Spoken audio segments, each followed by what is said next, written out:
Alright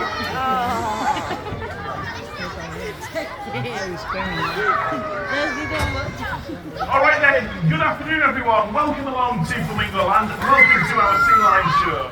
Now here on stage we've got two of the sea lions that we're going to focus on today. On your left we've got Merlin. Merlin is 19 years old. He was born in a park called Longleat. He arrived here when he was just a pup. He was 18 months old when he arrived at Flamingo Land. Wasn't trained at all, but he's learned to do quite a lot in the time he's been here. He's also very friendly. Go get a kiss. Thank you. He likes to start every show with a wave. If you all stick an arm in the air, wave at these two, they should wave back. That's what we like to see. Can you give everyone a wave, guys? Now, over on your right, you've got Marvin. Marvin is the oldest sea lion here at the age of 23. Like Merlin, he joined us here when he was a pup. He was 18 months old when he arrived. He came from Whipsnade Wild Animal Park. We've also got a third member of the gang. Our third member of the gang is Matteo. Matteo's the baby in the group. He's only 5. He's having a break in the corner pool at the moment. They all get a chance to do that throughout the course of the day. Have a little break on their own, away from the others, so you might see Matteo out on the stage the next time you visit us here. They're all California sea lions. That's the name of the species. They are found all the way along the west coastline of America, not just in California. These animals can be seen as far north as Canada, as far south as the Gulf of Mexico. And there's an estimated population of between 300 and 330,000 of them at the moment. So they're not classed as endangered or threatened at the current time, but it's believed their numbers are in decline. In the wild, they've got to find, chase and catch food. This is becoming more and more difficult with every passing day due to overfishing, due to pollution, due to climate change. Fish stocks in the Pacific Ocean are becoming depleted. That means the sea lions are having to travel further to find the fish and squid they need. The further into the ocean they go, the more vulnerable they are. They're preyed on by tiger sharks, bull sharks, great white sharks and killer whales. If they stay close to the beach when they're hunting, if they spot an approaching shark or killer whale, they can race for dry land where they're safe. But when they have to venture far out into the ocean, that's when they're vulnerable, because sharks and killer whales can swim faster than sea lions can. These animals actually spend most of their time on land. People often assume that they have to be in water or they have to be wet. That's not the case. They spend most of their life on land because on land they've got no predators. They only enter the ocean to catch food. Once they've caught the food they need, they head back to dry land as quickly as possible because they're safer there. They also sleep on land, and they sleep for up to 12 hours in every 24, spending half their life sleeping. Here in the zoo, they don't have to worry about finding food. They don't have to worry about sharks or killer whales. They don't have to worry about much, which is good, but they can get bored. It is inevitable. If you leave them to just swim around all day and throw them fish now and again, they're happy to do that for a few weeks, maybe even a few months, but eventually they start getting bored, and when boredom sets in, behavioural problems can develop. So we keep them very active here. We're training them all the time. You've seen them waving, but before they're trained to wave, they're trained to follow a target. A target is simply a stick with a yellow spot on one end. And we teach them to follow the yellow spot with their nose. Yes, like this. Wherever I move the stick, Merlin keeps his nose near that spot. He's not biting it, he's just following it. Feeling it with his whiskers, watching where it goes, following it wherever I move it. Now this is trained by just rewarding them when they touch it. You can train your dog to do this if you've got the time and the patience.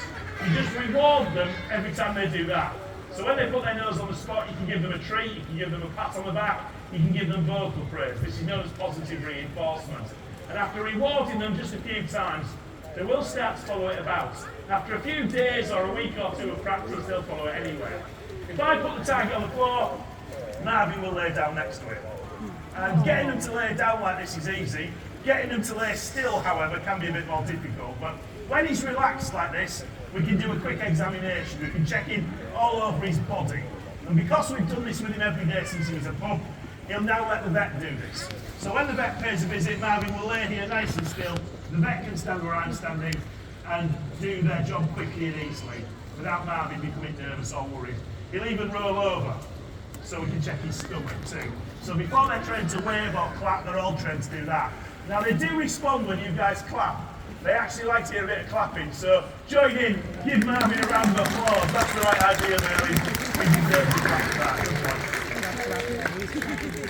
Yeah, clapping is another form of positive reinforcement for these guys. They know that when you're clapping, they've done something well. And that's because when you're clapping, I'm often rewarding them at the same time. They quickly make that link. So after a few times out here on the stage, the animals start to respond whenever you clap. If they make a mistake or get something wrong, we don't punish them. If I was to punish the sea lions for any reason, they wouldn't trust me. And if you want to work closely with them like we do here, they've got to trust you, and you've got to trust them because they've got sharp teeth. Now we train them to open their mouth, so we can check the teeth and so can the vet. If I just touch Marvin or Merlin on the chin, they do that. So checking the teeth is easy. If you've ever taken your dog or your cat to the vet to have their teeth checked, you'll know it can be quite an experience, both for the vet and for the animal. So teaching them to do that quite important. Say thank you. They breathe through the mouth and nose like us. When I touch him on the nose, he's trained to blow his nose. Like that. So we can take a mucus sample. They can suffer from infections in the nose and throat, and they can suffer from lung infections too, which can be quite serious. If you teach them to blow their nose, you can get them to blow their nose on a sample dish, you can seal it up, send it off to the lab, and have it tested. Within a few hours we can have the results back. If there's any signs of infection, any nasty bugs or bacteria in there, we can treat them with the right medication. Now we've obviously got to keep the animals well fed, and as it gets colder, they eat more and more fish daily. When it's really cold in the middle of winter, they can eat 10% of their own body weight in a single day. That is a lot of fish and squid. Merlin weighing in at about 115 kilos, Marvin about 125, just short of the 20 stone mark. So they can consume a lot of fish. We've obviously got to keep a check on their health with the help of the vets. That goes without saying. But keeping them occupied any way we can is a big part of our job here. Like I said, a bored sea lion is not a happy sea lion, so giving them toys to play with is one way you can keep them occupied. But you've got to be careful, because anything that fits in the mouth can be a choking hazard, as it can with a young child. That's why we've got to be so careful with litter here. Litter, or plastic pollution, kills thousands of seals and sea lions every year in the wild. These animals will eat anything that fits in their mouth. So they find plastic in the water, they swallow it. If they swallow small amounts, it makes them ill, but a large piece of plastic can obviously choke them. And it is a growing problem. We're all well aware of the problem with plastic in the ocean. It seriously affects animals like this. They're also very inquisitive, very playful. So when they find rubbish in the water, they'll mess about with it and they'll get entangled in it. If they're held underwater for more than 15 minutes, that's the end of the road for a sea lion like this. They can hold their breath for no more than 15 minutes underwater. Now we've got some hoops here. If I throw these hoops in the pool, Merlin will bring them back to me. Training a sea lion is just like training your dog. If you take your dog for a walk in the park and throw them a ball or a toy, the dog will always chase what you throw. Wait for them to bring the item back. You might have to wait a while, but when they bring it back, give them a reward, you've trained them to retrieve. Yeah, not bad, Merlin. Yeah. But you're not getting your fish. Because I threw 5 hoops in the pool, you've only brought 4 back. There's one over there, can you go and find it? Okay, I'll throw them all in the pool again. See if this time you can get all 5 back to me. Yes, he is supposed to be able to count this sea lion, but today, no, you've only brought 3 back. It's going to be one of those days today, isn't it? I can tell. Right, last chance to bring all the hoops back, or it's down to Marvin to do it. Can we do more about this time? Perhaps. That's only 3. That's 4. And I think, at last, we have 5 hoops. Well done, Merlin. We get there eventually. Thank you very much. And now you get your fish. Now, I'm sure he was doing that on purpose, because he knows that when he's doing that, he's getting all the attention, and Marvin isn't. These two are the best of friends. They've grown up here together. They share a close bond, but they both like to be the centre of attention. So they compete for attention when they're both out here on the stage. Now Merlin's had a chance to show off, so Marvin's going to try a bit of hoop catching. His chance to show you his catching skills. Sea lions have binocular vision, 2 eyes that face forward, so they can judge distance and speed. In order to catch anything, whether it's a fish in the mouth or a hoop over the head, you've got to judge how fast the object's moving and where it's moving to. And Marvin can do that easily because he's got binocular eyesight. He's really good at this now. It's all down to a lot of practice. Practice makes perfect. Well done, Marvin, making that very easy. But let's give Merlin a go at this. The hoop catching, obviously far more difficult than just bringing the hoops back from the pool. Although today I'm not so sure. Merlin, let's see if you can catch them. Now we're going to make it hard this time, we're going to flip the hoops. When we flip them, he's got to watch them very closely. He's got to judge the movement of the hoop perfectly to catch them like that. It requires fast reactions. For some reason, he's always got to look over his shoulder just to check he's got the hoop. We don't know why, because they're just gone over his head. He just has to have a look every time, he can't help himself. If he gets all 5 this time, he's done really well. This is difficult, but Merlin, making it look easy, look at that. Give him the clap, man. Yes, well done, Merlin. Now, we've mentioned predators, tiger sharks, bull sharks, great white sharks and killer whales, all prey on these animals. Us humans used to. For years, we hunted California sea lions for their fur. They look smooth, slippery even when they're wet, because when they're wet, the fur sticks tight to the body. As they dry off, they go all fluffy. They feel a bit like a fleece jacket when they're totally dry. Around the neck area, the male animals develop a slight mane, and that's why we call them sea lions. They have a slight mane around the neck, the male animals, not the females. So that's the reason for the name. Now, we no longer hunt California sea lions, I'm pleased to say. We stopped hunting them well over 100 years ago.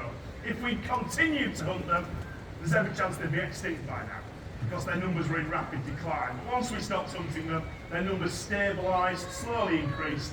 It's believed they're now decreasing slowly, but not at a rate that would class them as a threatened species. But pollution, as we said, a massive problem. One oil slick along the California coastline could spell disaster for these animals. Luckily, they breed very successfully in zoos, very successfully. We have bred them here in the past many years ago, but at the moment we've got an all-male group. And the main reason is they're not endangered, they're not threatened. If they were, we'd promote breeding here at the zoo.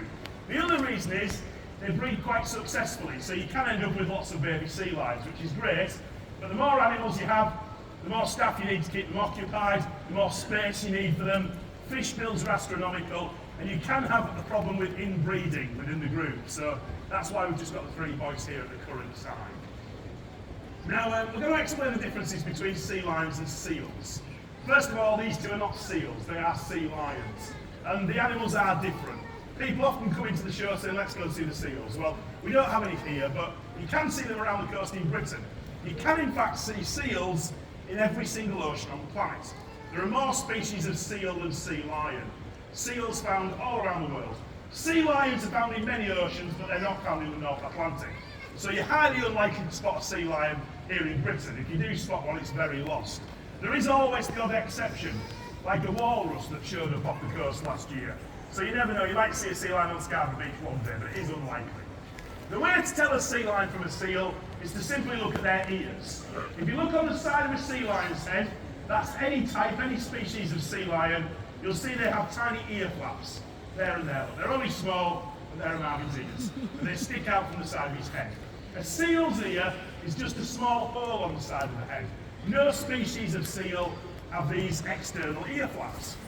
And they swim differently too. Both can reach a top speed in the water of between 12 and 15 miles per hour. But sea lions, they use the front flippers to swim.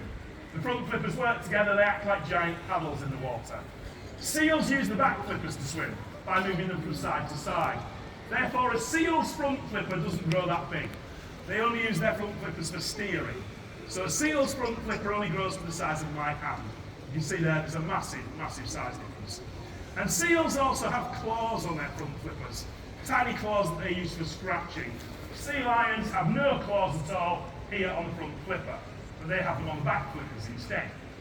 And if you still can't tell a seal from a sea lion, watch how they move about on land.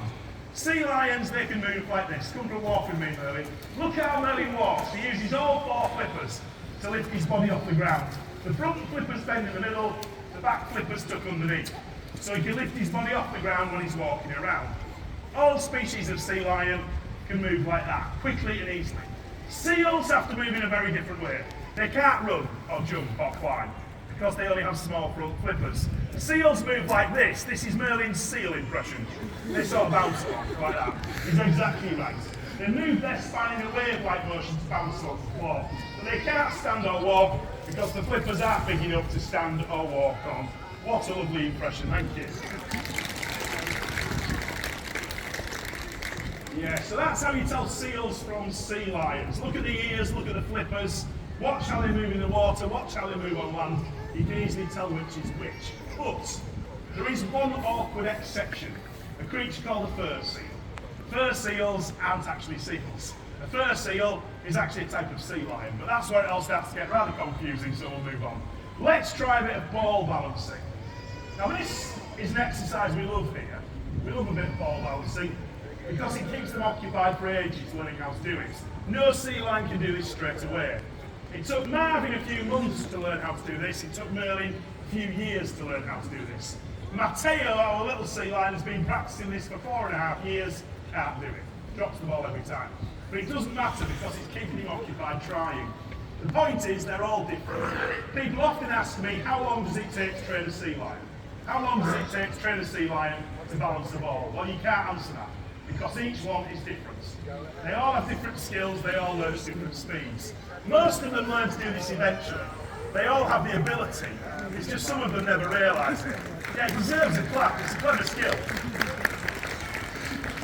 You can tell who the expert is, can't you? Yeah, Merlin is actually very good at this, but he's got to move his head around a lot to stop the ball from falling. Marvin, on the other hand, can keep his nose fairly still. The ball hardly seems to move. That's the sign of an expert. Now, how do they balance? The secret is in the whiskers. This is nothing to do with eyesight. They're not watching the ball, like you might assume. They can do this with their eyes closed. They're using the whiskers to feel which way it's moving. The whiskers aren't strong enough to hold the ball or move the ball, but they are very sensitive. Each whisker has a strong nerve at the base. So when they're touched or moved, the sea lion can feel that easily. So when the ball's moving around on the nose, it's pressing on the whiskers, they've learned to respond by moving the head. A very, very clever skill. People always say to me, it's a circus trick, it's a magic trick. There's no trickery involved. It's all about skill, it's all about practice. And when these two are concentrating, they're both very, very good at it. Well done, Marvin. Very well done, Merlin. Excellent stuff. Good use of whiskers. Now, obviously, in the wild, they don't use their whiskers for balancing basketballs on their nose. They use them to find food. Now, this is quite hard to explain, but imagine the water in the ocean is dark or murky. They're hunting at night time. They can't see the fish in the water, but they can still catch them by detecting tiny waves in the water with their sensitive whiskers. These whiskers are so sensitive, they can detect the tiny waves left in the water by a fish's tail when it swims. It's believed they can detect a fish swimming in the water up to 3 meters away from them. By following these wave patterns in the water, it leads them to the fish. So that's how they hunt when they can't see. Here in the zoo, we're not allowed to feed them live food. So here, we can't get them to use their whiskers in the same way they naturally use them, because we can't put live fish in the book of them. But learning to balance different objects on the nose is just an alternative way of putting those whiskers to the test somehow. Now this is a much more difficult thing to balance. That bowling pin, it's the real thing from the local bowling alley. It's hard to balance compared to a basketball. But Marvin can do it, Merlin can't. He can't do this. And he certainly can't do this. At this point, Merlin can't bear to watch and he goes for a swim. Marvin, he's learned to walk around and balance. Now when you've got to do that, there's a lot more to think about, more to concentrate on. He's got to watch where he's going, coordinate his body movement, and all the time relying on the whiskers to help him do this brilliant balancing. Merlin, despite his efforts to put him off, it doesn't work. Marvin will keep that skittle on his nose until I clap my hands. And you can do the same. Brilliant, Marvin. Excellent bit of skill, that. Don't worry, Merlin, you might learn to do it one day. But Merlin is better at somersaulting than Marvin. So that's what Merlin's going to do now. He's going to show off in front of Marvin. He's going to do a backwards somersault. Now this shows you the flexibility they have in the spine. They might not be as fast in the water as a shark or a killer whale, but they can sometimes outmaneuver them because they've got such a flexible backbone. They can change direction in the blink of an eye when they're swimming.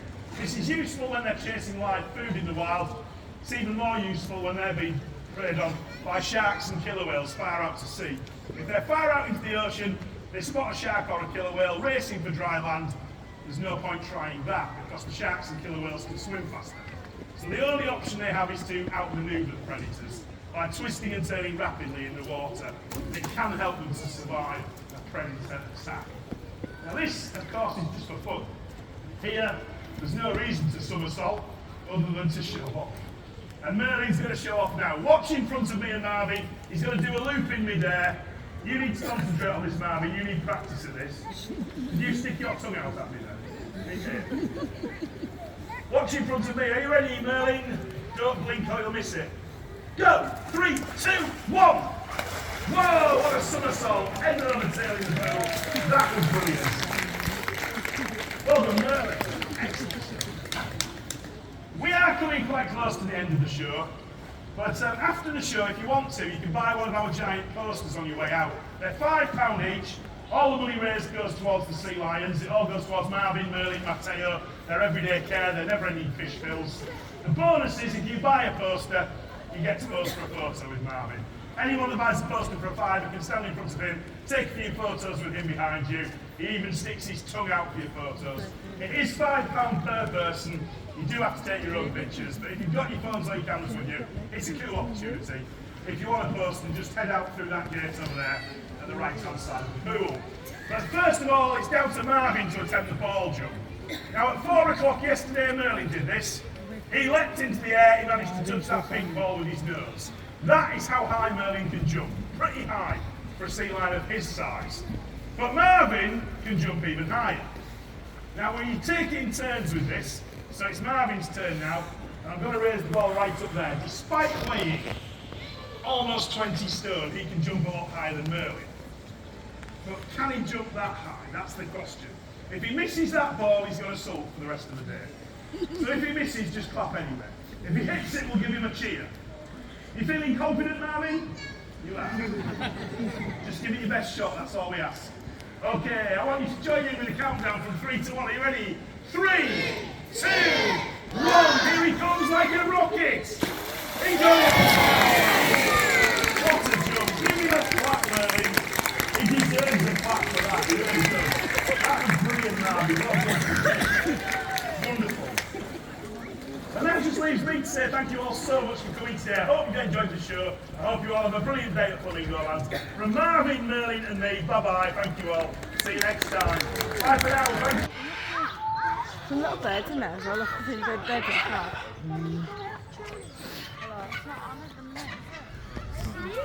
What's your name?